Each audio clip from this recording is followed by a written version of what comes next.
In this video, we're going to be talking about how to clear cache on the Instagram application. So let's just get straight into the video. Well, you guys already know that Instagram or iOS does not have the feature built in which says clear cache, but there are a couple of ways you can go ahead and do so. The first is going to be heading to your App Store, clicking on your profile icon and scrolling down to personalized recommendations.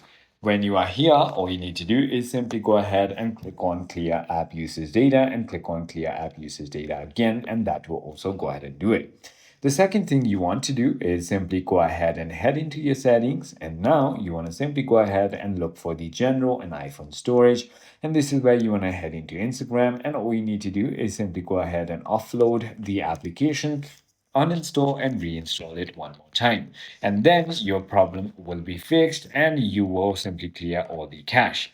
I hope this video clarified everything for you. If you have further more queries, feel free to comment down below and I'll see you on the next one.